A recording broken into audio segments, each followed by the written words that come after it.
봅시다. 81페이지 7강 먼저 시작할게요. 자, 인식론에서의 주요 관심사는 명제적 지식이다. 자, 그럼 우리 하나씩 좀 보고 갈게. 뭐에 관한 거 할 거냐면 인식론에 관한 이걸 할 거야. 근데 명제적 그냥 지식 아니고 명제적이라는 말을 갖다 넣어줬거든.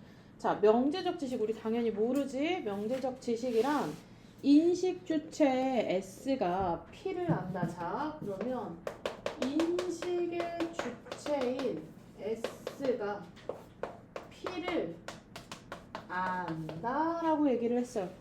자, 이때 명제 P를 가리키면 이게 뭐야?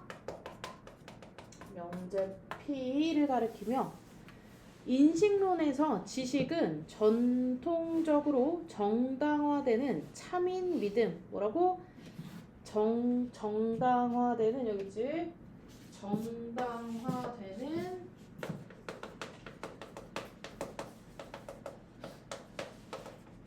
참인 자 근데 여기서 핵심어는 사실 뭐야? 참 맞는 말을 믿는다라는 거죠. 자, 지식에 대한 인식론에서 전통적 설명에 따르면 지식은 세 가지 조건들이 충족되어야 돼. 자, 첫 번째 조건은 P는 맞는 말만 거짓 안 돼. 참이어야 하고 자, 두 번째는 S는 P를 뭐 해야 돼? 믿어야 돼. 믿음이라는 게 필요해. 자, 세 번째 조건이 제일 중요합니다. 자, 인식 주체인 S가 P를 믿음에 있어서 자, 이 믿음이라는 게 세 번째 어떤 조건이야? 인식적 정당성을 자, 그러면 이거 쉽게 얘기하면 뭐가 있어야 돼? 그냥 믿는 게 아니라 근거 있는 믿음이어야 된다고. 어느 누가 들어도 아, 그렇게 생각할 수 있구나라는 믿음이어야 된다라는 뜻이야. 자, 특히 세 번째 조건은 지식과 단순한 추측을 구분하기 위해 필요한 조건에 해당합니다. 자, 그럼 지문에서 얘기했습니다. 지문에서 지식과 추측은 서로 어때? 다른 거야 라고 구별지어 줬지. 글을 우리가 지문을 보고 문제를 풀어가잖아. 근데 보통 글을 읽을 때 어떻게 글을 읽어요? 뭐에 관해서 말하고 있구나. 읽으면서 아 이런 내용이 중요하겠구나. 아 이렇게 설명했구나. 자 우리가 글을 따라가면서 읽어야 되는 건 맞아. 근데 이해가 안 되는데 그냥 글을 따라가면 이건 글을 읽는 게 아니라 글자를 읽는 거지. 그치? 우리 뭐 글자를 몰라서 못 읽는 게 아니잖아. 근데 이런 특히 선생님 수능에 논리 지문이 나왔을 때 가장 어렵다고 생각을 하거든요. 논리 지문이 나왔을 때 왜 어렵냐면 읽다 보면 계속 맞는 말이야. 그렇구나. 그렇네. 뭐라는 거지? 그래서 뭐 어떡하라는 거지? 완벽한 결론이 없고 글의 흐름이 하나로 가지 않아. 그리고 너무나 추상적인 걸 우리한테 설명한단 말이야. 자, 예를 들어서 차라리 우리가 뭐 사과를 설명할 거야. 그럼 사과 우리 뭔지 알잖아. 물론 사과의 종류가 빨간색도 있고 초록색도 있고 뭐 썩은 사과일 수도 있고 뭐 과수원 나무에 있는 사과일 수도 있고 뭐 방법이 많겠지만 다양하겠지만 사과라는 걸 설명할 때 설명할 수 있는 주체가 명확하게 있단 말이야. 자, 근데 뭐 뒤에서도 이제 또 나오지만 내가 만약에 뭐 서운함에 관해서 설명할 거야. 뭐 서운해? 뭐 나한테 서운할 수도 있고요. 미안해요 미리. 자, 뭐 친구한테 서운할 수도 있고요. 집에 가서 냉장고를 열었는데 서운할 수도 있잖아. 서운함이란 감정은 사실 되게 많잖아. 어떻게 설명할 거야? 또 나아가서 지식이라는 걸 설명할 거야. 지식은 뭘 지식이라고 해? 지식은 사실 너무 많은 정보를 다 지식이라고 해. 지식에 관해서 설명할 거야. 인식에 관해서 설명할 거야. 이걸 어떻게 설명할 거야? 설명하려고 노력하는 철학자들의 의견을 우리가 배우는 거야. 그러니 읽으면서 무한정 그냥 끌려가서 멱살 잡혀 읽으면 글이 이해가 안 돼. 그래서 글을 자꾸 어떻게 읽으셔야 되냐면요. 이 전체 지문에서 무슨 얘기를 할 거고 이 전체 지문에서 무슨 얘기를 하기 위해 뭘 설명할 거야. 자, 설명해서 지문만 이해하면 안 돼. 우리 뭐 해야 돼? 문제 풀어야 되잖아. 그치? 그러면 진짜 이런 디테일 같은 거 잡으면서 가야 돼. 스킵하면서 읽어야 되는 글들도 분명히 있지. 근데 이해가 잘 안 되는 글이잖아? 그럼 속도를 늦추세요. 2번, 3번 읽으라. 수능제는 2번, 3번 읽으면 문제 못 풀어. 왜? 막 시간 쫄리고, 뒤에 막 다 못 풀 것 같고. 계속 읽는다고, 이해가 안 가는 글을 계속 읽는다고 해서 몇 번까지 읽을 수 있어. 시간이 없는데. 차라리 한 번 읽을 때 천천히 읽어. 특히 1문단. 1문단 지금 봐봐. 우리 심지어 지금 1문단 아직 다 안 읽었어. 근데 이만큼 얘기나 나왔잖아. 그치? 자, 그래서 천천히 가. 천천히. 자, 그래서 행성에 관한, 일단 우리 이해 못할까봐 또 예문까지 들어줬잖아. 행성에 대한 정의의 변경으로 인해 결정적인 내용은, 자, 명왕성은 외소행성이다. 자, 그럼 얘가 했지. 명왕성은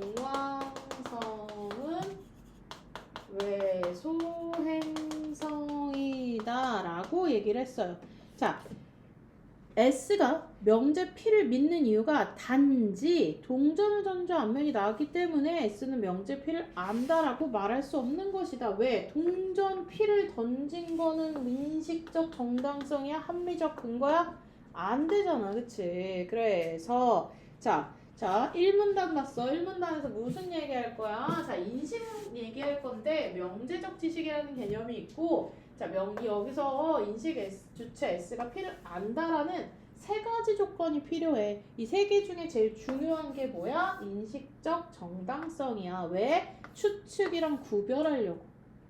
여기까지 해야 뒤로 쭉쭉 갑니다. 자, 그다음 2문단부터 좀 볼게요. 인식론에 따르면 인식 주체 S가 P를 믿음으로 있어서, 자, 인식적 정당성을 가지기 위해서는, 자, 인식적 정당성에 관한 얘기 선생님 조금 더 자세히 여기다 할게.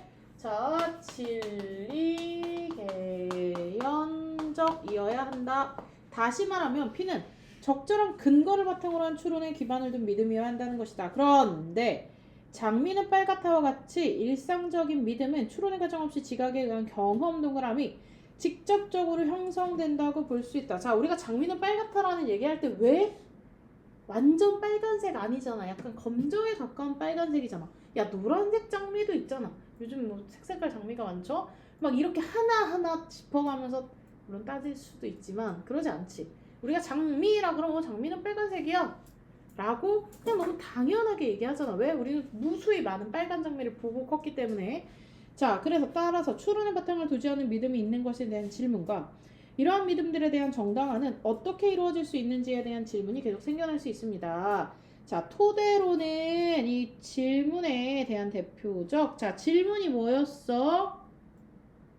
추론의 바탕을 두지 않는 믿음, 동그라미 1번. 믿음에 대한 정당화, 동그라미 2번. 자, 그럼 추론 안 하는 거 정당화 어떻게 하는 건데? 라고 물어봤을 때 누가 얘기를 해요? 토대론자들이 얘기를 합니다. 토대로는, 자, 토대로는 정당화 같은 건 필요 없어. 진리라는 게 있거든. 자, 토대론자들에 따르면 우리 믿음 체계는 2개의 층으로 이루어졌습니다. 하나는 추론의 과정 없이 매개 없이 직접적으로 형성되며 정당화되는 믿음들로 믿음 체계의 토대를 이루는, 자, 토대론에 따르면 믿음은 완전 단단한 우리의 기반이 되는 믿음이 있어. 다른 하나는 이런 기초 믿음으로부터 추론을 통해 정당화되는 믿음들인 비기초 믿음들이다. 자, 토대론자들이 믿음들을 2개의 층으로 나누는 이유는 기초 믿음이 존재해야만 하는 논증이 존재하기 때문입니다. 자, 그러면 단단하게 뭐가 있어야 돼? 기초 믿음이라는 게 단단하게 있어야 돼. 자, 어떤 믿음 A1이 정당화되었다고 가정하자. A1은 적절한 근거에 바탕한 추론의 기반을 소유하기 때문에 A1을 정당화할 수 있는 근거가 있어야 돼. 자, 그럼 봐봐. A1이 맞는 말이래. 왜? A2라는 근거가 있으니까. A2 왜 맞는데? A3라는 근거가 있으니까. A3 왜 맞는데? 이 언제까지 갈 거야? A 만까지 갈 거야? 자, 이 후퇴가 무한히 계속되면 정당화의 과정이 무한히 계속되면 어떠한 믿음도 정당화될 수 없게 되는데 이거를 형광펜 치세요. 무한 후퇴 논증이다 라고 얘기를 합니다. 토대론자들은 다른 믿음에 의존함이 없이 정당화되는 믿음들이 있다고 주장함으로써 자, 무한 후퇴 논증이라는 걸 얘기를 하는 거지. 자, 토대론자들은 무한후퇴 논증으로 나타나는 문제를 해결하기 위해 기초 믿음이 있다고 주장했습니다. 그들은 이와 함께 기초 믿음이 어떻게 정당화되는지 자 그럼 토대론자들이 얘기한 이게 뭐야? 기초 믿음이 된다라는 거죠. 자 그래서 이에 근거하지 않고 지각에 의한 정당화, 자신의 심리 상태나 정신의 움직임을 내면적으로 파악하는 것의 정당화가 가능하다는 것이다. 예컨대 나는 기쁘다는 심리 상태에 대한 파악을 통해 정당화되는 기초 믿음이고요. 또한 기초 믿음인 이 대상은 빨갛다는 이 대상에 대한 지각이나 관찰의 결과로 형성된 것이며 이 대상에 대한 지각에 대한 자 지각이라는 말이 계속 나옵니다. 지각, 관찰 동그라미 치세요. 경험적 내용을 서술한 비개념적인 감각 경험인 이 대상은 빨갛다. 자 빨갛다라는 것 자체가 우리 눈에 보이는 시각적 지각 경험이잖아. 자, 비개념적인 감각 경험이 기초 경험을 정당화했다는 까닭은 뭐뭐는 보인다, 뭐뭐는 들린다와 같은 수러는 외부 세계에 한 판단이 아니라 내가 보이고 내가 들린다라는 거잖아. 즉, 비개념적인 감각 경험을 나타내는 말이기 때문이다. 또 물론 내가 잘못 들을 수도 있지. 선생님 어제 뭐 수업 준비하고 아무튼 뭐 한다고 잤어야 되는데 타이밍 놓쳐서 3시 반쯤 잤는데 아침 알람 7시에 맞춰놨어. 막 알람 소리 들려서 깼다? 6시인 거야. 안 울렸어 알람이. 나 혼자 깼어. 그래서 약간 뭔가 사기당한 기분으로 다시 또 잤어. 또 알람이 울리는 거야. 또 깼어. 6시 20분인 거야. 알람이 안 울렸어요. 내가 왜? 안 핸드폰 다시 봤는데 7시로 내가 맞춰놨단 말이지. 이상하게 소리가 들려서 환청이 들리죠. 그래서 또 다시 잤어. 또 알람이 울려. 7시 50분이야. 핸드폰 안 울렸어요. 그래서 그냥 일어났어. 그래서 이 지문에서 얘기하는 내가 경험한 보인다, 들린다가 팩트가 아닐 수도 있어. 내가 잘못 보고 잘못 듣고 그럴 수도 있잖아, 그렇지? 여기서 인간은 이제 정상적 인간을 전제로 하겠죠. 자, 토대론자들은 다른 믿음에 의존하지 않는 믿음을 초석으로 선택하고 이를 토대로 다른 지식을 도출하려고 했습니다. 자, 토대론자들의 이러한 입장은 어떤 믿음이 기초 믿음이 되며 기초 믿음으로부터 어떻게 비기초 믿음이 정당화되는가를 두고 자 여러 입장으로 나뉘는데 그 중에서 대표적인 것으로 자 그럼 토대론이 나뉘어. 첫 번째 자 기억에 고전적 토대론이랑 두 번째 최소 토대론이라는 게 있어요.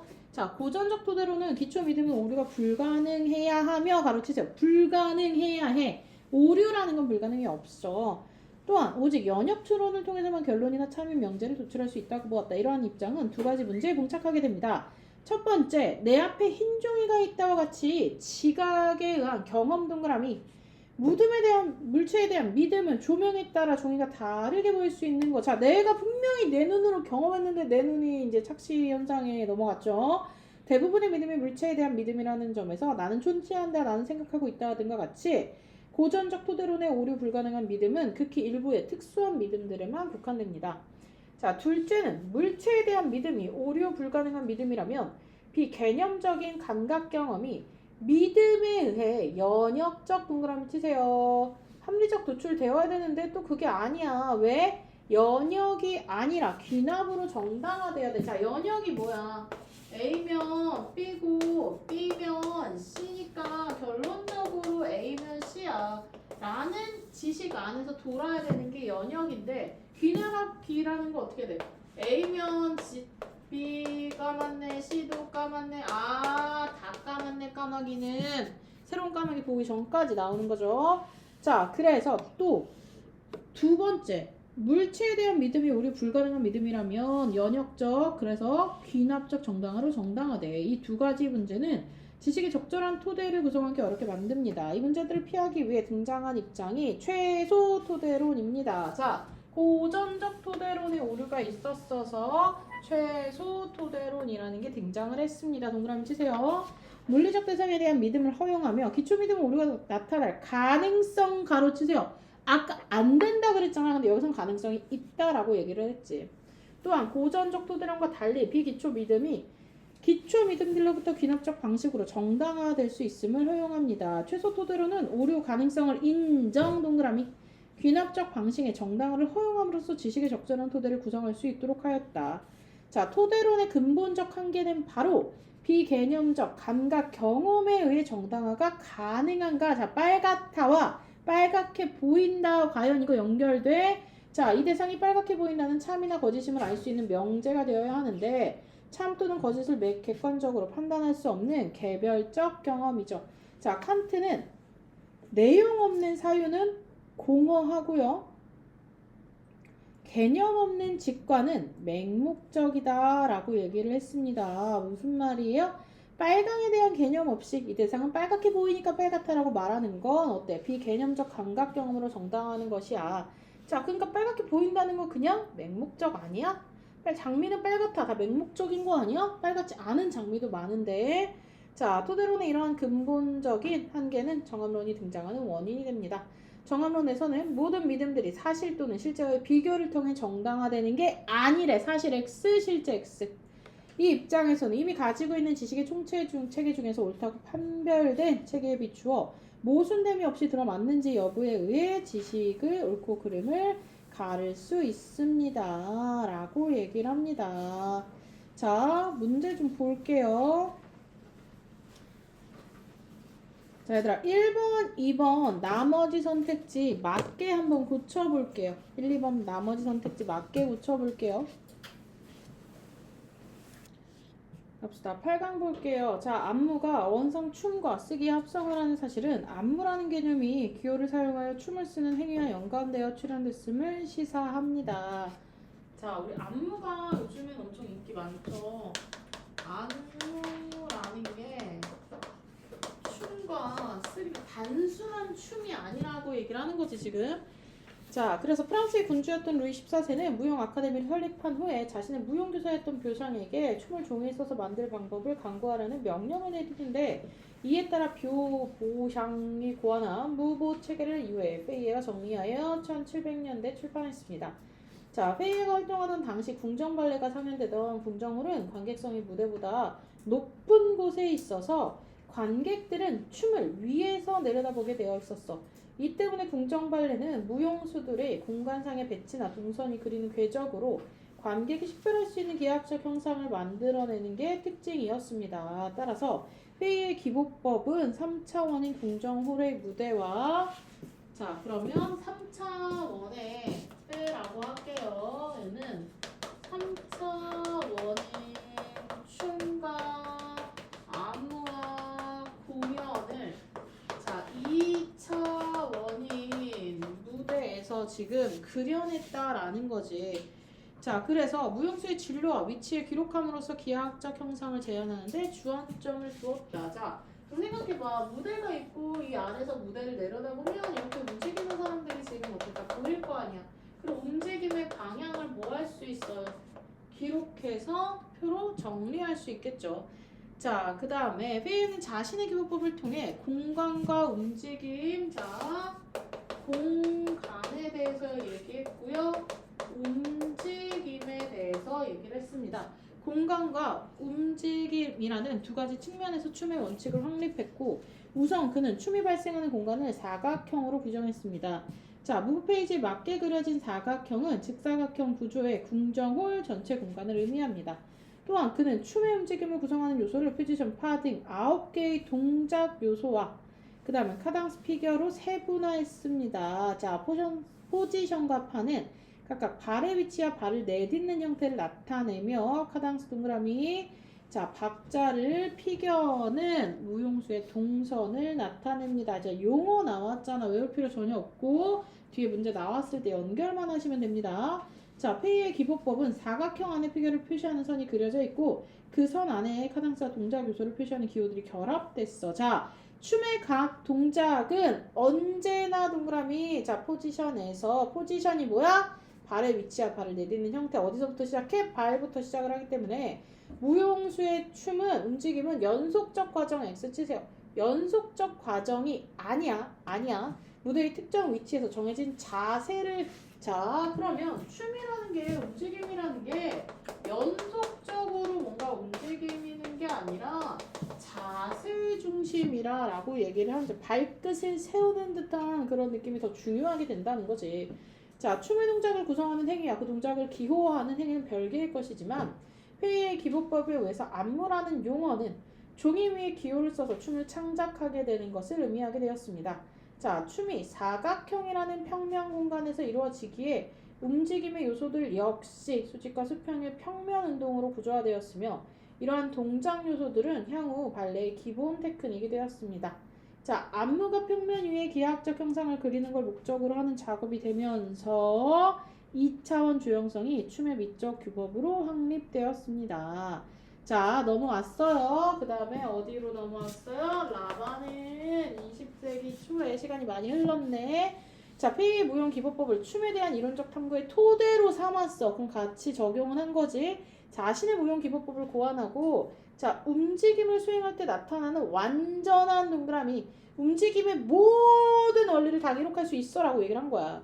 라반은 당대의 지배적인 춤 형식이었던 발레 동그라미 공간 구조를 비판적으로 검토함으로써 새로운 춤의 공간 구조를 모색하고 움직임의 원리를 밝히고자 했다. 그는 포지션과 자세가 중심이 되는 발레의 고정적인 공간과는 다르게 춤이 실제로 발생하는 공간은 자, 여기서 핵심 차이점은 뭐야?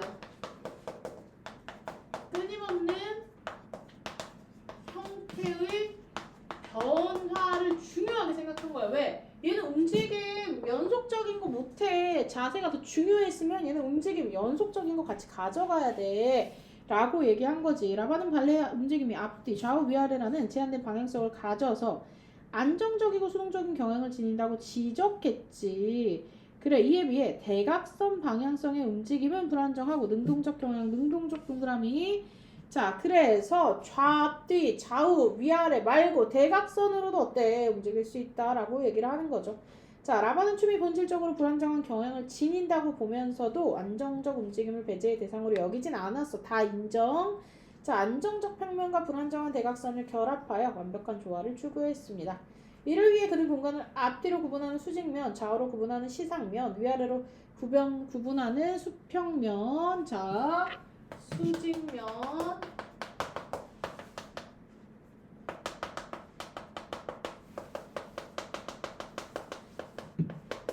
으로 다 구별했고요. 각각 4개의 꼭지점을 지닌 평면들이 하나의 중심에 교차시키고 각 꼭지점을 대각선으로 연결하면 그림과 같이 12개의 꼭지점을 갖는 정 20면체가 되는데 라반은 이러한 결정체를 조화로운 움직임을 위한 이상적 공간 구조로 소개했습니다. 자, 그림 나왔지? 우리 잘 이해 안 될까봐 지금 그림에서 시상면, 수직면, 수평면 설명해줬네.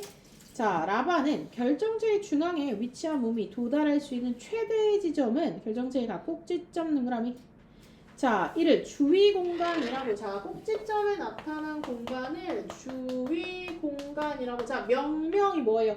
이름 지어서 규정한 거잖아. 명명하고요. 결정체의 중앙에 위치한 몸이 꼭지점을 향해 팔과 다리를 뻗으면서 움직임을 발생시킨다고 보았습니다. 자, 그는 몸의 사지가 결정체의 꼭지점을 일정한 순서에 따라 경유하며 연속적으로 움직임을 형식을 뜻하는 어떤 개념 얘기했어요? 스칼라. 우리 모르지? 그럼 우리 모르니까 설명해 줄 거야. 개념을 제안했는데 출발점에서 움직임을 시작하여 다시 출발점으로 돌아오는 순환 구조를 가집니다. 자, A 스칼라는 정 20면체를 구성하는 수직면의 꼭지점을 시작하여 시상면의 꼭지점을 거쳐서 다시 돌아와. 자, 라반의 신체를 움직임을 하나의 도구 동그라미 몸이 도구야.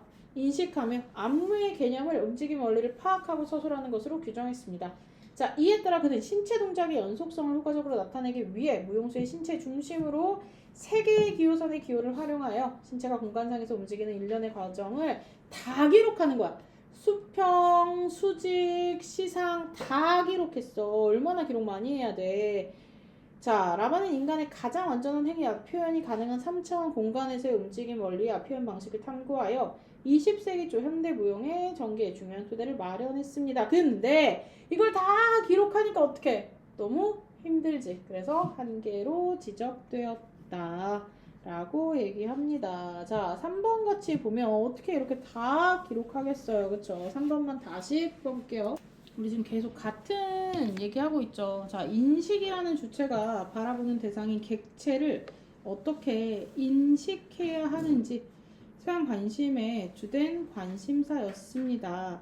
자, 휴은 객체를 감지할 수 있는 성질의 묶음에 지나지 않는다라고 얘기를 했어. 자, 그는 매 순간 우리가 특정 성질을 맞닥뜨릴 뿐 동일한 객체와 마주치는 건 아니야. 자, 어제의 밥과 오늘의 밥은 똑같은 밥이 아니야 라는 얘기를 하는 거지. 자, 우리가 개를 볼 때 보는 시간, 위치 등에 따라 개의 모습, 소리들은 어때? 달라져. 그래서 우리가 보는 건 조금씩 달라지는 거야. 자, 그러면 흉 먼저 보자. 흉이라는 건 뭐 예술도 그렇지만 관찰자의 자각에 따라 자, 해가 매일 뜨잖아. 근데 어제 해 떴을 땐 기분이 좋았을 수도 있고 또 오늘 해 뜨니까 왜 또 아침부터 해 떠라고 할 수도 있잖아. 근데 해는 계속 똑같이 반복해서 뜨지만 우리가 해를 바라볼 때 우리의 마음이 어때? 다르다는 거야. 이 다른 거에 따라서 해에 대한 우리의 평가도 어때? 달라진다라고 얘기를 하는 거죠. 자, 그래서 뭐 똑같이 뭐 강아지도 볼 때랑 또 다르고 뭐 그림도 볼 때랑 또 좀 다르겠지, 그치? 그런데 자, 후설은 이러한 의견에 반대했어요. 자, 객체는 성질의 변화와 관계없이 하나의 객체로 존재하고 변화하는 객체의 성질은 일시적 장식에 불과하는 거야. 자, 후설은 객체가 매 순간 변화하는 일시적 성질과 우리가 그 객체를 다른 객체로 판정하지 않고 계속해서 그 객체를 여기도록 필히 갖춰야 하는 본질적 성질을 갖고 있다고 보았다. 자, 그리고 전자를 감각으로 후자를 지성으로 파악할 수 있습니다. 자, 그래서 후설은 또 뭐라고 얘기했냐면 야, 네가 그렇게 느끼는 거지. 우리가 지각하는 건 이성이라는 가치 기반으로 하는 거기 때문에 너의 감정에 따라 뭐 떠나서 해는 그냥 해야. 해는 매일 그냥 뜨는 그 해란 말이야. 그치? 그래서 감각과 지성이라는 걸 좀 더 활용해 보는 게 어때? 라고 얘기를 한 거야. 자, 이에 대해 하먼은 얘네와 또 다른 얘기를 할 거야. 야, 너네는 너무 둘을 다 묶었죠. 너네의 전제는 인간을 중심으로 하는 거잖아. 그는 주체라는 개념을 거부했는데 그가 보기에 인간도 주체가 아니라 그냥 하나의 객체야, 객체. 흉과 후설 모두 인간의 사유와 관련지어 객체를 탐구했는데 자, 그럼 인간의 사유 형광펜 치세요. 얘네 둘의 공통점은 지금 뭐야? 인간의 사유라는 거고 인간을 주체로 생각해서 자기 의견을 말했다라는 거지.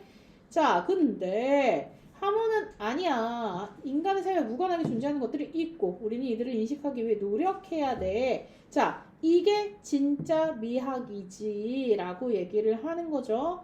자, 그래서 미학을 제1 철학이자 가장 우선시 되어야 하는 자, 그러면 미학 다 인간이 아니라 인간을 떠나서 우리가 생각할 수 인식할 수 있는 모든 것들을 자, 하모는 아름다움과 지식의 차이가 객관에 대한 인식의 차이라고 보았습니다. 그는 객체를 내부 구성 요소로 설명하거나 외부에 미치는 효과를 설명하는 걸 지식 동그라미 치세요. 자, 하몬의 지식을 정의해요. 자, 예를 들어 양초에 대해 왁스로 이루어진 것이라고 설명하거나 연소하면서 빛을 내는 것을 역할을 한다고 설명하는 것과 같이 이에 해당합니다. 전자와 같이 객체가 무엇으로 이루어져 있는지 말하는 아래로 환원하기, 후자와 같이 객체가 무엇으로 말하는 위로 환원하기 모두 다 환원하기잖아. 자, 지식의 유형들이라고 보고 그는 환원하기를 통해 객체를 서술하는 걸 직서적 표현. 자, 단어가 좀 나왔습니다. 환원하기, 직서적 표현이라고 얘기를 하면 명명하면서 직서적 표현이 대부분의 사유를 드러내는 방식이지만 이러한 표현을 위해서는 아름다움이라는 미적 효과는 발생하지 않아. 그는 객체를 어느 방향으로도 환원하지 않으므로, 자, 뭐 위로 환원하지도 않고 아래로 환원하지도 않으므로 객체를 초점을 맞추는, 즉 지식과 무관한 인지 활동이 가능하다고 얘기를 했습니다. 자, 하모는 예술의 아름다움이, 이거 중요해. 하모는 예술이 은유라는 걸 갖다 썼어요. 자, 은유라는 개념이 되게 중요한데 은유의 방식으로 나타난다고 주장했습니다. 그는 지각할 수 없는 객체와 지각할 수 있는 성질 사이의 긴장으로 은유에 대한 관심을 가졌고, 자, 사람들이 교사라는 단어를 들었을 때 교사는 학생들을 가르치는 사람이다. 직서적 표현에서 우리는 교사의 성질을 쉽게 파악할 수 있고, 이때의 교사는 우리가 지각으로 파악할 수 있는 객체입니다. 이러한 표현은 미적 효과를 발생시키지 않아. 그런데 교사는 양초이다라고 하면 우리는 여러 생각을 하게 되지. 무슨 녹이는 거야, 녹는 거야, 뭐야. 자, 양초 같은 교사라는 객체는 환원하기로 표현할 수 없고 지각으로 파악할 수 없는 존재가 됩니다. 자, 객체와 양초의 성질 사이에서 뭐야? 교사가 왁스라는 거야? 뜨겁다는 거야? 녹아서 없어진다는 거야? 무엇인지 정확하게 알 수가 없게 되고, 이 문장을 접한 이들은 유추를 통하여 객체의 의미를 파악하게. 자, 은유로 설명을 하면 우리가 유추라는 과정을 통해 객체를 이해하게 되는데, 이 유추라는 과정이 너무 아름답지 않니? 라고 지금 얘가 설명을 하는 거야. 자, 그래서 하모는 예술이 감상자의 개입으로 완성된다고 보았는데, 은유로 이루어진 예술 작품의 의미를 파악하는 감상자의 미적 경험이 영향을 미친다고 보았기 때문입니다. 예술을 사회예술과 독자 등과 분리된 자족적 단위체로 본 형식주의자 동그라미. 자, 형식주의자들은 감상자의 정서적 반응을 의도적으로 불러일으키거나 감상자와 상호작용하는 미술 형식인 연극성을 예술에서 배제하려고 했는데, 하모는 이러한 입장을 반대하면서 연극성을 긍정했습니다. 그는 연극성을 통해 작품과 감상자가 융합하여 만들어지는 혼성체를 미학의 대상으로 삼았고, 감상자를 작품과 분리시켜 예술의 자율성을 확보하려고 했던 기존의 형식주의가 다른 새로운 관점을 제안한 것입니다. 그래서 하모는 감상자와 융합 동그라미 하더라도 뭐 다른 것들이랑 어때? 뭐 상관없어. 자, 그래서 하모의 관점은 인간 중심적인 시각에서 객체를 인식하던 이들에게 반성의 계기를, 왜 인간만 중요하다고 생각했는데 인간도 중요하다고 바꿔줬죠. 그래서 하모의 미학은 예술이 나아갈 새로운 방향성을 가지게 됐다라고 얘기를 합니다.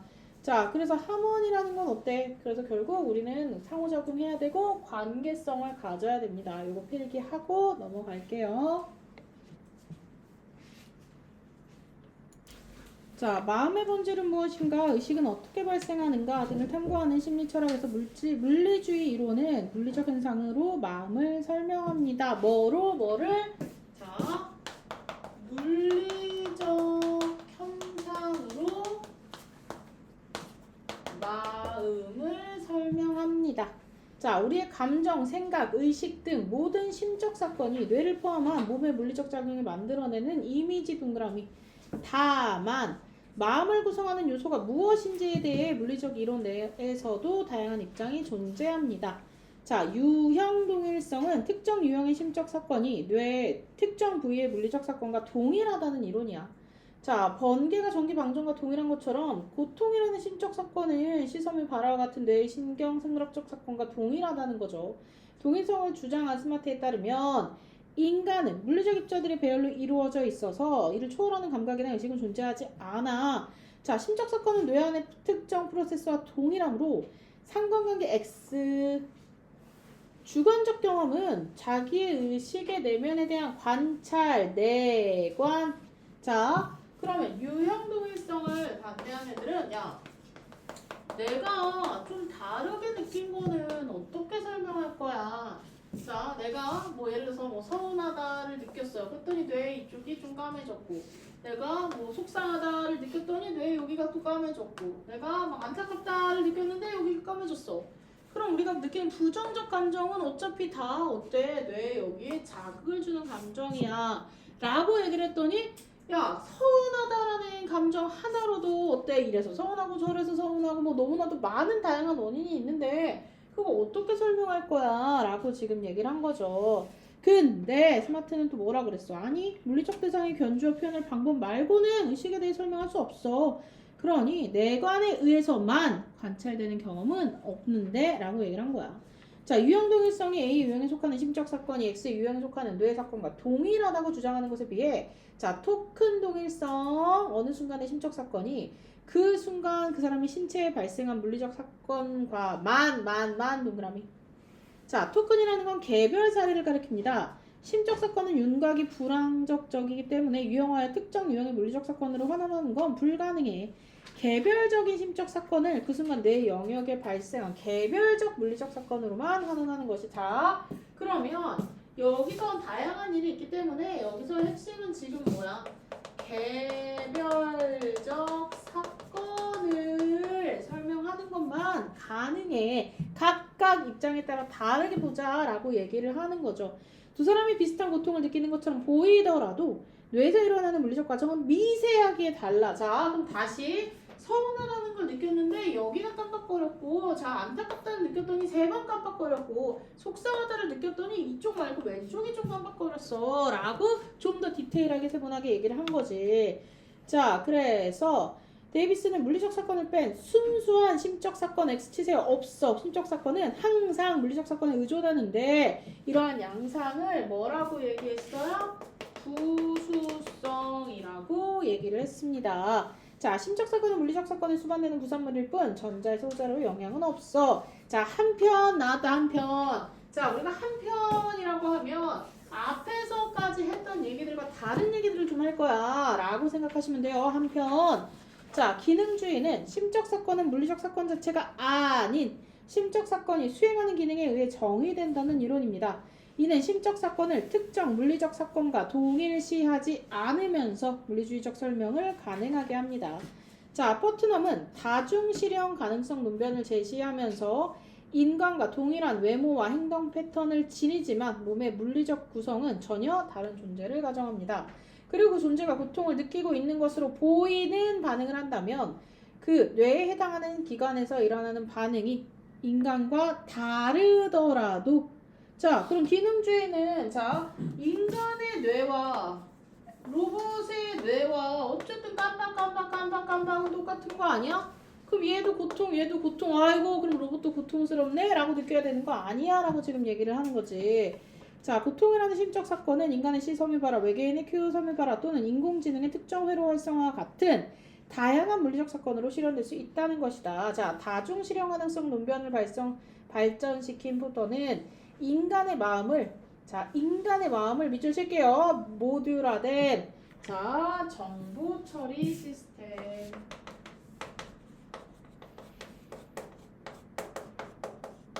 우리 이런 거 많이 배우잖아. 자, 여자친구가 오빠 나 살쪘어? 그럼 어떻게 해야 돼? 응 하면 이제 큰일 나죠. 아니 해도 큰일 나죠. 뭐라고 대답해야 돼? 정해져 있잖아. 더 예뻐졌어. 그치? 자, 우리 이런 거는 학습에 의해서 알고 있는 거지. 자, 이렇게. 자, 계산적 과정이 필요하대. 자, 동일설이나 기능주의가, 자, 믿음, 욕구, 감정 등 심적 사건을 설명하는 데 사용되어 온 일상적 용어를 물리적 언어로 번역할 수 있다고 보는 것과 달리. 자, 그럼 얘네와 다른 거 나왔습니다. 수거적 유물론은, 자, 이런 심리 용어들을 폐기하고 그것들을 물리적 언어로 대체한다고 주장합니다. 나 지금 괴로워. 자, 파이어벤트가 나 괴로워. 왜? 나 너무 배불러서 괴로워. 라고 할 수도 있지. 배부르면 좀 괴롭죠. 나 근데 너무 배고파서 괴로워라고 할 수도 있잖아. 그치? 그럼 우리가 괴롭다라는 말만 듣고 도대체 뭔지 모르잖아. 자, 인간의 심적 사건에 관한 문장을 번역하려면 해석의 과정이 필요하지. 자, 여자친구가 삐져서 연락하지 마! 그랬어. 그럼 어떻게 해야 돼? 그래. 이제 파탄 나죠 그럼. 자, 그 과정에서 원래의 의미는 근원적으로 변질될 수밖에 없죠. 이처럼 부정확한 심리 용어들을 소거하고 정확한 신경과학적 설명으로 심리 용어들을 대체한다고 주장하였습니다. 과거에는 고통이 악마의 영향으로 설명되었지만 현대에는 신경생리학적 용어로 대체된 것처럼 빨간색으로 보인다와 같은 경험도 특정 파장의 전자기파에 대한 망막과 시신경의 반응과 같은 객관적 설명으로 대체할 수 있다는 것이다. 따라서 이러한 주장에 따르면 뇌관을 통해서만 접근 가능하겠다고 여겼던 경험들도 물리주의적 언어로 대체될 수 있습니다. 자, 마지막 심리철학은 의식, 자아, 심신 관계들을 해명하기 위해 다양한 이론을 접근합니다. 물리주의적 이론들을 서로 경쟁하면서 자, 이 경쟁했지만 이 모든 것들의 경쟁의 결과는 왜 그러는 거야? 우리의 마음을 이해하려고 왜 그러는지 좀 알고 싶어서 왜 그러는 거야? 라는 이해를 다양하게 의식의 주관성, 자유의지, 인공지능 의식 가능성 등 근데 다 해결 안 됐죠. 그래서 어떻게 해야 돼? 계속 해결해서 가야 돼 라고 얘기를 합니다. 자, 이 질문 많이 중요해. 지금 계속 중요하다고 얘기하고 있죠. 시작이 되죠. 자, 갑시다. 11강 볼게요. 자기 자신에 대해 서로 다른 시간에 걸쳐 동일한 자아로 남아있다고 의식하는 것은 우리가 각자가 일상을 영위하는 데 있어서 매우 중요해. 자, 나라는 사람은 동일한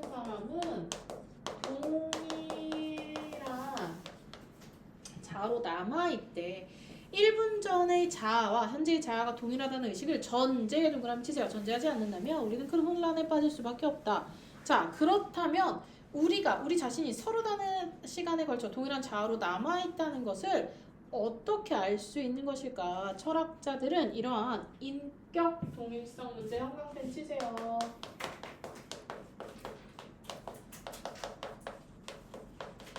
자, 키워드입니다. 인격 동일성 문제에 대해 오래도록 고민해 왔습니다.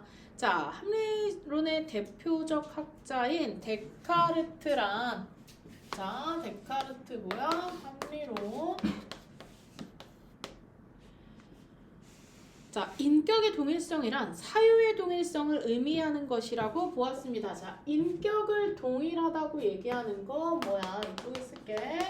사유의 동일성이라고 얘기를 한 거야. 자, 그래서 데카르트가 신체와 정신을 각기 다른 세모 독립적 실체로 보았다는 점을 전제해야 합니다. 이러한 전제를 바탕으로 데카르트는 영혼의 존재를 다음과 같이 추론해 갑니다. 존재는 신체 없이도 사유를 계속할 수 있어. 이런 존재란 신체 없이도 지속될 수 있고 존재의 지속이 신체의 지속을 포함하지 않는다는 의미입니다. 얘들아, 존재라는 단어에 다 형광펜 한번 쭉쭉쭉 쳐봐. 존재라는 키워드에만 형광펜 쳐봐. 이 말 되게 어려워. 존재는 신체가 없는데 사유라는 건 할 수 있는 거고, 그 다음에 신체가 없지만 지속될 수 있는 거고, 존재의 지속이 신체의 지속을 포함하지는 않아. 자, 그러므로 우리는 존재를 구성하는 본질적 요소로 신체 이외에 어떤 다른 것이 반드시 존재한대. 자, 존재라는 걸 하려면 신체가 아니라 뭔가가 존재해야 우리는 존재한다고 말할 수 있대. 그게 뭐야? 영혼이죠. 데카르트는 신을 되게 중시했기 때문에 데카르트의 사상에서 온 영혼의 연결입니다. 모든 사유는 단 하나의 주관인 영혼에 귀속되고 영혼에 의해 존재는 지속합니다. 사유가 동일하다는 것은 우리 자신이 동일한 존재로 남아있다는 것을 증명해 줄 수 있는 거야. 자, 그럼 하나씩 정리를 좀 하면서 갈게. 데카르트는 이원론 얘기를 하면서 뭐가 중요하다 그랬어? 우리가 존재할 수 있는 건 영혼이 있기 때문이야 라고 얘기를 한 거지. 자, 그 다음에 로크는 인격의 동일성이란 시간의 경험 흐름 속에서 만들어지고 형성되어가는 동일성을 의미한다고 보았습니다. 특히 로크는 데카르트가 인격의 동일성 문제에 있어 기억을 고려하지 않는 것과 달리 기억을 인격의 동일성의 중심축으로 간주했습니다. 로크에 따르면 인격의 동일성은 심적 상태가 연속되느냐를 통해 증명되는데 심적 상태의 연속성은 자기 자신에게 귀속시킬 수 있는 동그라미 치세요. 자, 심적 상태가 지금 어떻게 가야 돼? 심리적, 의식의 연속성. 자, 심적 상태가 의식이 있는 상황이잖아. 그치? 그래서 과거의 행위나 생각들을 회상하고 기억할 수 있는 만큼까지. 자, 내가 기억할 수 있는 뭐 3살, 3살 기억나요? 자, 뭐 5살, 6살 요때 기억까지만 어때? 확장됩니다. 로크는 인격의 동일성이 심적 상태의 연속성을 가리키고 이 심적 상태의 연속성은 기억의 연속성으로 설명된다고 하면서 자, 그러면 인과를 봐. 심적 상태가 어디까지 가는 거야? 자, 기억의 연속성까지 연결이 되는 거잖아. 자, 왕자의 의식이 구두수성공의 신체에 이전된 경우를 상상해봐. 왕자의 의식이 왕자의 신체로부터 구두수성공의 신체로 옮겨지더라도 그 의식이 왕자로 했던 뭐 행동, 사유, 패턴 이런 거 다 기억할 거 아니야. 그럼 얘는 왕자의 인격을 동일하게 간직하는 것으로 보아야 합니다. 자, 겉모습은 달라지지만 내가 갖고 있는 사상, 마인드, 행동은 똑같잖아 라는 얘기죠. 자, 라이프니츠는 로크와 마찬가지로 인격의 동일성이 심적 상태의 연속성이라고 보았으나 공통점이야. 선택지 문제 내기 좋겠지. 심적 상태의 연속성이 과거의 행위나 사고를 단순히 기억하는 것에 의해 증명되는 건 아니래. 자, 라이프니츠에 따르면 한 개인이 겪었던 과거의 특정 경험에 대해 기억하지 못할지라도 경험 과정에서의 지각과 사유는 그 자신이 현재 가지고 있는 성격에 영향을 미칠 수 있습니다. 자, 개인의 다양한 지각과 사유가 개인의 의식이라는 하나의 실체에 어떤 흔적을 남기며 자, 그럼 라이프니츠는 뭐 했어? 지금 흔적을 가지고 우리가 연쇄적으로 어제의 내가, 그제의 내가, 오늘을 지금 만든다라는 거잖아.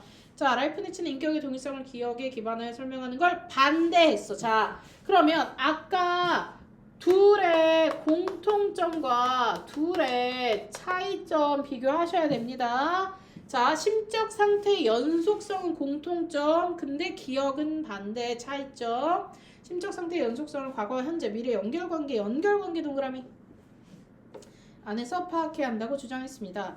자, 칸트는 인격 동일성이란 심적 상태의 연속성으로 설명되기는 부족하고 또 신이랑도 좀 그치. 그는 데카르트가 합리주의 전통에 입각하여 생각하는 나에 대한 개념을 도출하고 이를 바탕으로 영혼의 실제성을 확언한 것에 대해 의문을 제기했습니다. 자, 칸트는 그럼 뭐 했어? 데카르트가 갖고 있는 이 신에 대해 맞아? 라고 얘기를 한 거지. 자, 그래서 칸트에 따르면 생각하는 존재로서의 나의 영혼인데 이 영혼은 내부 감각의 대상으로 물체와 같은 외부 감각의 대상이 아니다. 자, 영혼은 마음에 의해 인식되는 내부 감각의 대상인 것에 반해 물체는 감각기관에 의해 지각되는 외부 감각의 대상으로 둘은 구분됩니다. 이러한 시각에서 칸트는 나는 생각한다 하는 내적 인식이 나를 지각할 수 있거나 나가 실제한다는 것을 의미하지는 않습니다. 자, 뭐라 그래? 나는 생각한다.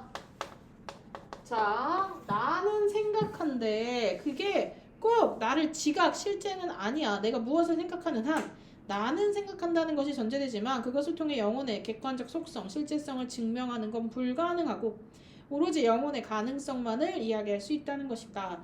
이러한 시각에 따르면 나는 생각한다는 것으로부터 서로 다른 시간에 걸쳐 자아가 동일하게 남아있다는 점을 도출하는 것도 불가능한 것이 됩니다.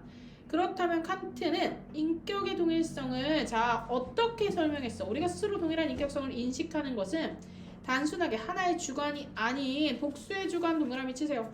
선행하는 주관에서 사유된 내용이 후행하는 주관에 온전히 전달되고 그 사유가 동일하게 나라는 이름에 사유된다면 자 복수의 주관으로 자 그러면 나라는 존재가 사실 봐봐 학원에서의 자 오승현이라는 존재를 봐봐. 그러면 학원에서의 오승현, 집에서의 오승현, 친구들 사이에서의 오승현, 뭐 길을 가는 오승현 다 다른 모습이겠지만 나라는 사람은 어때? 나라는 동일성은 그대로 가지고 있는 거잖아.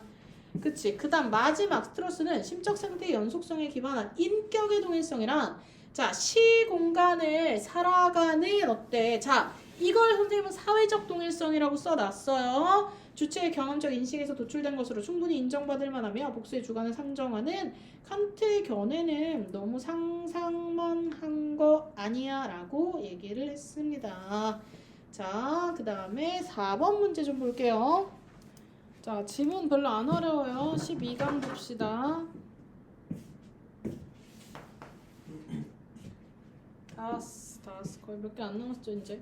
자, 유교 국가 내에서 즉위식은 천명을 양도받는 의뢰인 동시에 왕위 계승의 정당성을 확보하고 백성의 지지를 이끌어내는 국가 행사로 왕위 계승에 담긴 이상적 가치가 반영되었습니다. 자, 유교 국가의 이상적 왕위 계승 방식은 선양 동그라미. 자, 왕위를 계승하는 방식에 뭐가 있었냐면 선양이라고 얘기를 했고 그 안에 수성과 사위와 반정이라는 게 있습니다. 자, 유교 정치 이상향으로 불리는 요순 시대에 나타난 왕위 계승 방식으로 형제나 장자에게 왕위를 계승하는 혈연적 세습 방식이 아니라 형광펜 치세요. 자격을 갖춘 자에게 왕위를 양보한다. 자, 선양에서 추구하는 왕의 자격은요. 자, 덕이 있어야 되고 나 말고 다들 어때? 인정해야 돼. 누구나 다 인정해야 돼. 덕은 공손, 겸양, 효도는 개인적 덕성에 그치지 않고 백성의 화목과 나라의 안정 및 번영이라는 공적인 것으로 확대되어야 합니다. 그리고 궁극적으로는 민심과 민생의 안녕을 통해 하늘과 소통할 수 있는 통로가 된다는 점에서 왕권에 대한 정당성을 부여해 줄 수 있었습니다. 자, 국가는 왕의 개인적 소유물이 아니라 공적인 것이기 때문에 자격을 갖춘 자가 다스려야 했고 덕이 있는 사람이 왕에 올라야 정당성이 부여된다고 보았던 것입니다.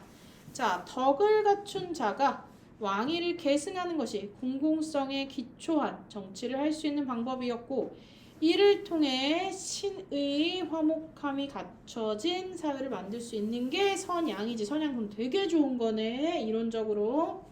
자, 많은 유교 국가에서 선양에 담긴 가치를 왕위 계승 방식에 담으려고 했고 이는 조선에서도 마찬가지였습니다. 조선이라는 국가의 틀을 제시한 인물인 정도전. 우리 정도전은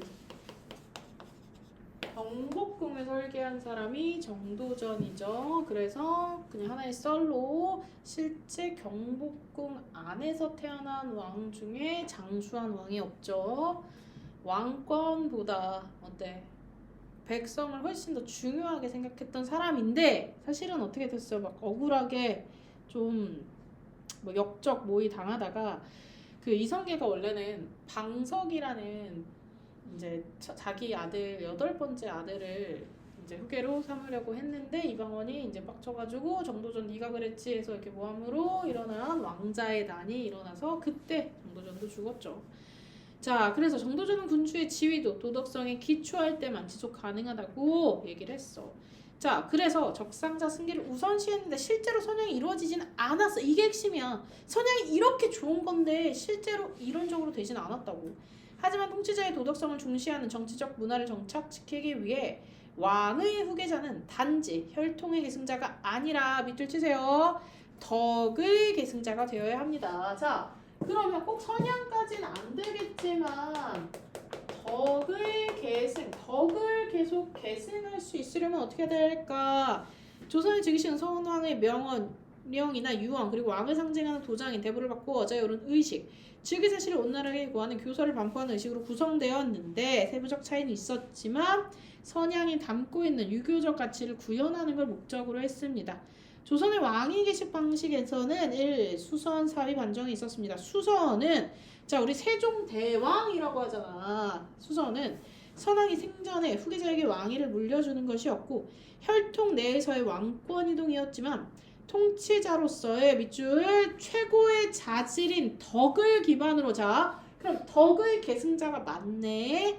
자, 이전의 왕이 다음 왕에게 직접 왕위를 물려준다는 점에서 선양과 유사했어. 자, 수선일 땐 즉위식의 절차는 선왕이 왕위를 물려준다는 명령 동그라미 1번.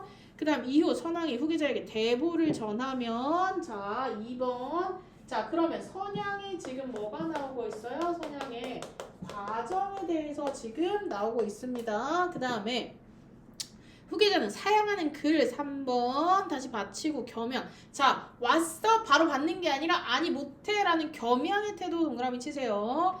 그래서 반복 네가 해 아니야 못해 네가 해 아니야 못해 아니 전 부족합니다 이걸 계속해서 적당히 하고 그냥 해 그래 알겠어 라는 과정으로 후계자가 행동 때문에 왕위를 이어받는 것이 아니라 왕의 자질을 충분히 가지고 있기 때문에 천명을 받고 왕위에 오른다는 것을 보여주는 것이다.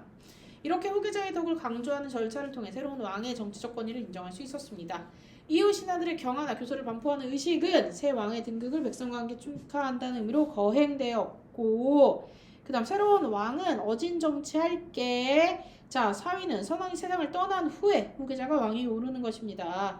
조선에서의 대부분 왕위 계식은 자 대부분 사위를 통해 많이 이루어졌고요. 죽어야 되지 그치. 자 사위는 이와 달리 문에서 행해졌습니다. 선왕의 죽음을 애통하며 차마 왕위에 바로 아빠 죽었다 아싸 아니라는 거잖아 그치. 선왕의 죽음을 막지 못한 불효자가 왕위에 오른 의식을 전해서 편하게 치를 수는 없다는 의미입니다. 자 선왕에 대한 세 번째 줄에 효를 중시했기 때문에 왕이 지으시는 선왕의 죽음을 애통해하는 의식인 국상의 일부로 포함되었습니다. 새로운 왕은 왕위 계승 자체에 관심을 두지 않고 선왕의 죽음을 추모 동그라미. 자 그럼 사위 같은 경우에는 계승보다 아버지에 대한 추모가 더 컸다라는 거죠. 상복을 입은 의식을 거행한 후 임시로 일반 복장을 입은 방식으로 즉위식이 진행됐으며 의식을 통해 후계자가 인간이라면 누구야 가져나 할 애통의 마음을 지니고 있으며 그 마음을 자각하고 묵묵히 실천하는 자리라는 것을 보여주려고 했습니다. 후계자의 도덕적 자질을 강조함으로써 새로운 왕은 단지 혈통의 계승자가 아니라 덕의 계승자가 되려고 이 모든 과정이 하늘의 뜻, 하늘의 뜻, 하늘의 뜻 동그라미 다 하늘의 뜻이야. 자 반정은요 난세를 바로잡아 바른 곳으로 간다는 의미로 자 군사를 일으키고 기존의 왕을 없애. 자 반전은 왕조를 교체하는 역성혁명이 아니라 기존의 혈통 중에 새로운 왕을 내세우는 형태로 이루어졌습니다. 자 새로운 왕을 정할 때는 무엇보다 왕의 유덕함을 강조했는데 이는 반정의 명분이 더욱 강화되는 동시에 새로운 왕의 정통성을 높이기 위한 것이었습니다. 또한 무력을 사용한 것이 권력을 잡기 위함이 아니라 자 내가 하고 싶어서 하는 게 아니라 지금 왕이 덕이 없어 그래서 어떻게 어쩔 수 없이 하는 거야 라고 얘기를 하는 거지. 자 반정은 임금의 유언이나 명령 등을 통해 선왕의 의사를 드러내는 것이 당연히 안 되지. 임금이 이제 어떻게 쿠데타 해야 하고는 없잖아. 실제로는 신하들에 의해 새로운 왕이 추대되었지만 유교 질서상 신하들이 왕을 세웠다고 할 수는 없었지. 그래서 왕실의 최고 어른인 대비 동그라미. 자 형식적인 절차이지만 대비가 뭐야. 자 그래 내 아들이 잘못됐어 혹은 나의 남편이 잘못되었어 라고 말하게 하고 신하들이 세운 왕을 허락하게 하며 정당성을 추구한 것입니다. 그래서 즉위식은 간단하게 했고 또 왕의 패정. 자 내가 왕을 잘 하려면 뭐 해야 돼? 기존의 왕이 문제가 많아 나빠 라는 걸 계속 강조했어야 되잖아. 그래서 정당성, 합리성을 계속 드러냈습니다. 자 2번 4번 보기 중요합니다. 가보자. 일반적으로 통과 의례는 개인과 공동체의 삶에서 벌어지는 특정한 변화의 계기와 관련된 행사를 가리키며 문화적으로 한 구성원이 사회의 삶의 단계에서 다른 단계로 옮겨가는 것을 의미합니다. 자, 통과 의례라는 용어는 1900년대 초 프랑스의 인류학자 아르놀드 방주네프가 어떤 개인이 새로운 지위, 신분, 상태를 획득하기 위해 거쳐야 하는 여러 가지 의식이나 의례를 총칭하기 위해 처음으로 사용했습니다. 그는 통과 의례라는 책을 통해 사회 문화 속에서 통과 의례가 차지하는 위상을 자리매김하고 다양하고 구체적 사례들을 분석하면서 통과 의례의 일반적 구조와 특성에 관한 이론을 정립했습니다. 자, 방주네프 형광펜 치세요. 사람 나오면 이제 표시하세요. 자, 방이라고 할게요. 자, 통과 의례가 넓은 차원에서 인간 사회의 보편적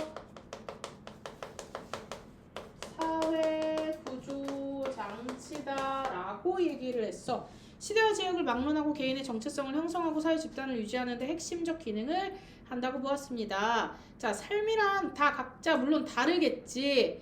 자, 탄생, 사춘기, 혼인, 출산, 죽음과 같은 단계들과 삶의 위기들로 구성되어 있습니다. 어느 사회에서든 개인의 삶은 하나의 상태에서 다른 상태로 옮겨가는 과정의 연속이야. 그래서 별다른 일이 벌어지지 않는 시기와 극적인 변화가 수반되는 시기가 지속적으로 교차한다는 것입니다. 자, 그래서 우리가 일단 태어나서 우리 돌잔치라는 걸 하잖아. 돌까지 무사히 살아있음을 물론 축복하고 앞으로 이제 돌이 지났으니까 더 성장하렴. 그 다음에 이제 20살이 되면 이제 너 이제 어른이야 라는 거 하는 거고, 사실 요즘에 결혼과 출산은 뭐 필수는 아니지만 선생님 개인적으로는 결혼은 하지 않더라도 출산의 과정은 꼭 필요하다고 생각을 합니다.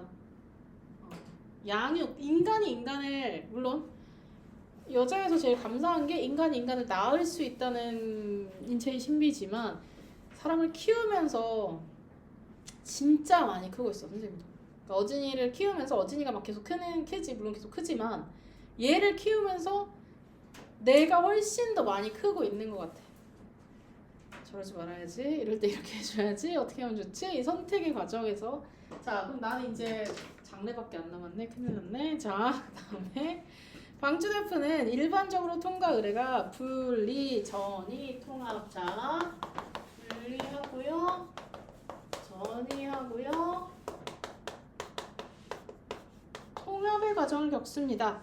자, 첫 번째 단계인 분리 단계는 의뢰 입문자를 통해 그가 속해 있던 새 속적시 공간으로부터 분리합니다. 입문자는 모종의 방식으로 기존 사회 구조로부터 분리되어 상징적 의미를 갖게 되고, 자, 일상적시 공간과 역할에서 벗어나 하나의, 자, 그러면 기존에서 어떻게다가 새로운 또 어때? 문화가 되는 거죠. 환경 자체가 지금 어때? 바뀌는 현상이 된다라는 거죠.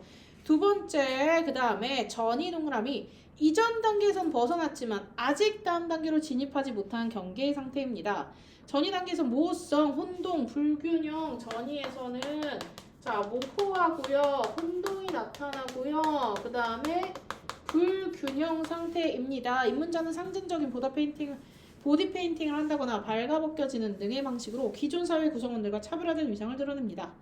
또 사회적 지위가 높은 사람이 수련을 통해 사회적 지위가 낮은 사람이 일시적으로 의례적인 권위를 행사하면서 신분의 역전, 세모. 자, 전이 단계가 되면 과거의 나를 버리고 새로운 자아로 태어나기 위한 실현의 과정입니다. 자, 곰과 호랑이가 사람 되려고 쑥 마늘 100일 동안 먹었지. 사람이 되기 위한 그 과정이 지금 뭐야? 전이라는 거잖아. 마지막 통합 동그라미. 입문자는 변형된 상태로 사회 통합되며 안정되고 분명한 위치로 돌아갑니다. 전이 단계를 통해 존재론적 변화를 경험한 입문자는 그동안 당연하게 여겨져온 제약에서 벗어나 통합 단계에서 새로운 사고가 가능해지는 상태에 도달했음을 인정합니다. 자, 방주대표는 각각의 단계가 항상 대등하게 펼쳐지는 것 아니며 각각의 단계 안에 또 다른 단계의 구조가 내포되거나 전이 단계만이 정교하게 발전할 수 있다고 보았습니다. 통과 의뢰의 수행적이고 역동적인 요소를 강조하기 위해 리미널리티라는 용어를 사용하여 통과 의뢰의 단계를 리미널리 이전, 리미널리 이후로 특정 지었습니다. 자, 이도저도 아닌 중간 상태에 이는 통과 의뢰의 형식이 상징적이든 진짜 내가 뭔가 각성해서 새롭게 태어났든 어쨌든 어때? 뭔가 자각한다라는 거잖아.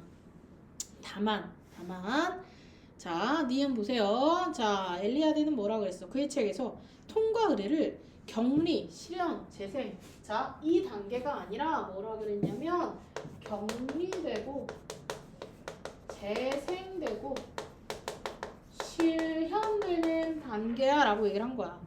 자, 그래서 엘리아드는 통과 의뢰를 사회적 측면보다 개인의 실존적 측면에서 바라보았습니다.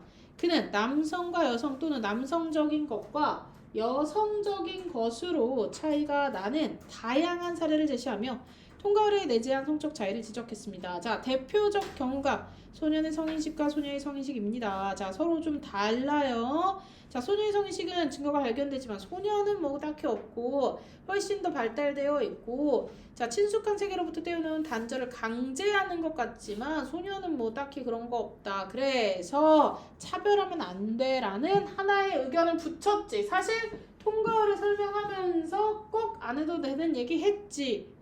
왜? 문제 내려고 같이 연결해서 내려고 했습니다. 그래서 4번 같이 연결할 수 있어요. 자, 선생님 인문예술 지문 여기까지 했고, 자, 인문예술 지문에서 제일 어려운 거보다 논리 지문이다. 논리 구조 지문이 제일 어려우니까 논리 구조 지문 같은 경우에는 흐름만 있을 뿐 정답이 없잖아. 그래서 비교해서 자, 뭐에 관한 주제, 소재를 비교해서 가야 되는지는 갈래를 잘 펼치셔야 돼요. 알았지? 그래서 오늘